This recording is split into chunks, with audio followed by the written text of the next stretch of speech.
नमस्कार दोस्तों, आज की वीडियो में आप सभी लोगों का स्वागत है। आज हम सीखने वाले हैं वी लुकअप का फार्मूला। वी लुकअप का फार्मूला हम देखिए, मान लीजिए इस टेबल में हमें ये एक आइटम कोड लिखे हुए हैं सभी, ये 223 से लेकर 238 तक लिखे हुए हैं और इसके सामने हमारे सामने बहुत सारे डिटेलें हैं।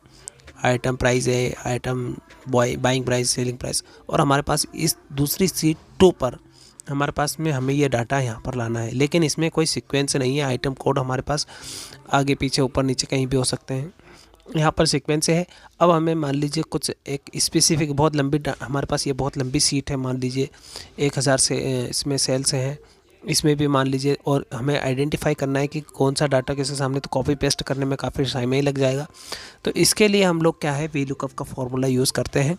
तो इसके लिए हमें एक यूनिक कंटेंट चाहिए हमें, जिसमें कि जिससे कि उस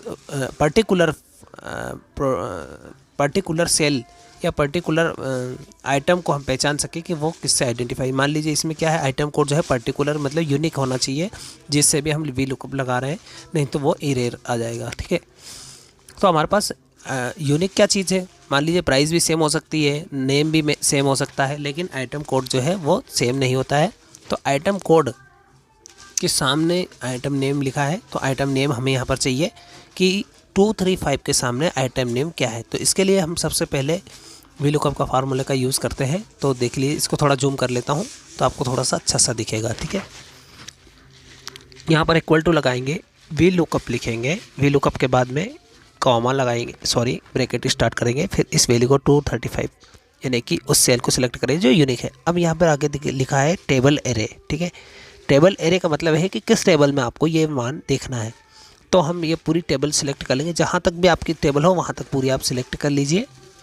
ठीक है, फिर इसके बाद में कामा लगाएंगे, यहाँ पर देखिए फॉर्मूला बार में कामा लगाएंगे। कामा लगाने के बाद में हमें कौन से वाला आइटम प्राइस यानी कि कौन से नंबर पर है, ये सेकंड पे है, तो सेकंड पे हम लिख देंगे और यहाँ पर फॉल्स लिख देंगे। ठीक है, फॉल्स के बाद में कोष्टक बंद कर देंगे। ठीक है, और हम एंटर मार देंगे, तो हमारे पास में वो देखिए 235 पर ट्यूब लिखा होगा। अब हम उसमें जाते हैं सीट 1 पर, तो देखिए 235 कहाँ लिखा है, 235 के सामने हमारे पास ट्यूब लिखा हुआ।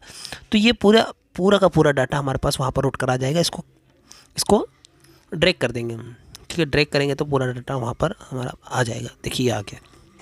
ठीक है, इसी प्रकार से इसको नीचे ड्रैग डाउन कर देंगे और ड्रैग राइट कर देंगे। ठीक है, लेकिन इसमें कंडीशन है दोस्तों कि कभी कभी क्या होता है कि फार्मूला हमारा जो है गलत लग जाता है, तो इसको जो है इसको स्टॉप करना पड़ता है, यानी कि सेल को होल्ड करना पड़ता है। तो सेल को होल्ड करने के लिए इसमें देखिए, मान लीजिए हमने ड्रैग किया और ड्रैग करने के बाद में देखिए यहाँ पर एन आ गया, यानी कि जबकि ये चीज़ें वहाँ पर हैं ऑलरेडी, है ना, तब भी यहाँ पर एन आ गया। यानी कि देखिए यहाँ पर हम देखेंगे B10 सीट 1 B10 लिखा हुआ है, यानी कि हमारा जो फार्मूला हमने लगाया हुआ है वो B2 से लगाया हुआ है। यहाँ पर B10 वैल्यू आ रही है, ड्रैग करने के कारण आ रही है, तो इसको B2 कर देंगे हम लोग। ठीक है, यहाँ पर B10 को क्या कर देंगे, B2।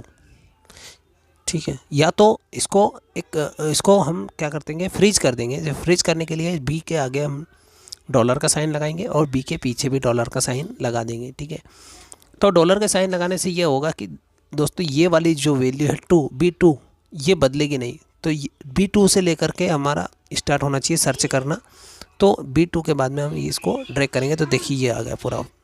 ठीक है, अब देखिए फॉर्मूला बार में देखिए जहाँ पर 2 लिखा हुआ है फॉल्स के पहले, तो 2 को हम अगर बदल के 3 कर देंगे तो बाइंग प्राइस आ जाएगी, 4 कर देंगे तो सेलिंग प्राइस आ जाएगी, 5th कर देंगे तो प्रॉफिट आ जाएगा, और 6 कर देंगे तो लॉस एंड प्रॉफिट। ऐसे बढ़ाते हुए जाएंगे तो हमारा सारे कॉलम हमारे फीड होते जाएंगे। ठीक है, तो आप एक डाटा को बड़ी सिंपली तरीके से वी लुकअप की सहायता से ड्रैग कर सकते हो। देखिए यहाँ पर क्या हुआ है, यहाँ पर मैंने आपको पहले ही बता चुका हूँ कि यहाँ पर वो सेल फ्रीज नहीं हुई है, इसके कारण यहाँ पर एन लिखा हुआ आ रहा है।